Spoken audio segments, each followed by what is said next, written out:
Which of these headphones is best for mixing? Which is best for casual music listening? How do the V6 and the 40X compare? All these answers and more coming up.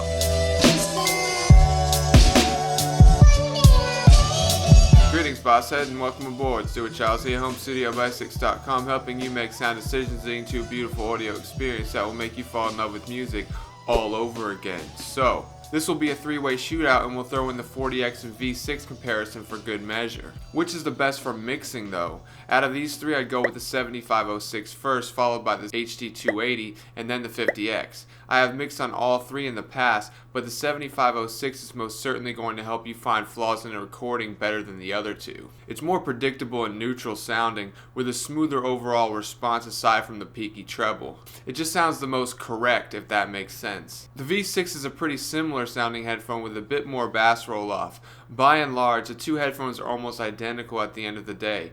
Because the V6 has been discontinued and goes for outrageous prices now, I just get a 7506 and be done with it. Don't overthink it! The HD280 is certainly a flat sounding headphone for the most part, but it's dull and there are some sucked out spots in the mid-bass, in the mid-range that make it sound kind of strange when you're kicking back with some music or trying to listen critically. I could never quite figure out what the 280 was trying to be and thus gave it away. The M50x and M40x are both marketed as mixing headphones, which is a flat out lie. They are not. I personally would not purchase either for mixing.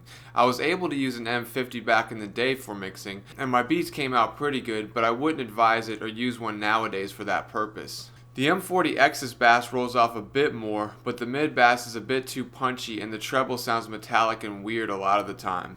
I actually prefer a 50X over a 40X for both mixing and general music listening, but both are incredibly flawed from a reference standpoint. For casual listening, the 7506 sounds phenomenal outside of the peaky treble. While that's great for finding flaws in a mix, I'd probably EQ 10K down by a few decibels if I was just maxing and relaxing.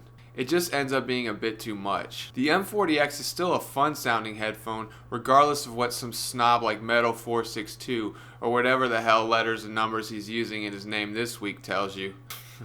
Just kidding, Metal. Me love you long time. Don't expect good soundstage out of any of these, as they're all closed back and fairly boxed in sounding. Genre-wise, they all do well with most genres that I love, including rock, metal, hip-hop, R&B, indie pop, EDM, etc. I wouldn't rely on any of them for jazz or classical, but I suppose they may work in a pinch. These are headphones mostly meant for studio purposes and harder stuff. All these headphones are built pretty well with some caveats. The 7506 and V6's pads flake and peel over time, the coiled cable is a pain in the arse, and it isn't detachable. The pad itself on the 7506 came off altogether with hard daily use, causing me to have to rewrap it around the cup constantly. This was definitely annoying. The HD280 is built pretty well, boasting a hard plastic, but the headphone itself is a little bit too thick. It's dummy thick and then some. Dummy thick. The 40X is also built well, but its cups don't rotate all the way around like the 50X's.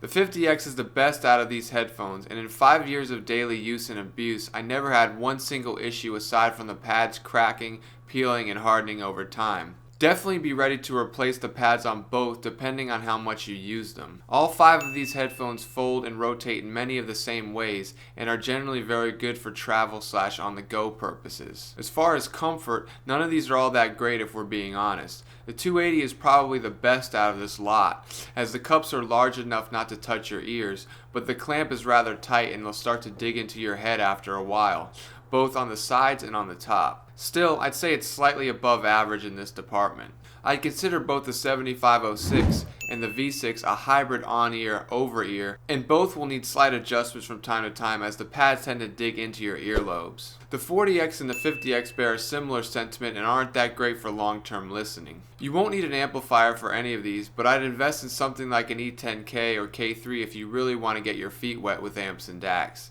It's a perfect entry-level solution and will serve you well down the road as you upgrade headphones and amps, as it can be used as just a DAC into a separate amp. If you're interested in my top 5, I'll leave a link above and below. As for my top recommendation out of these, definitely a 7506. It's a headphone that's withstood the test of time and still remains relevant after 30 years dating back to 1991. Click to my right for the next video, but also consider purchasing one from my website as it helps the blog and channel out immensely.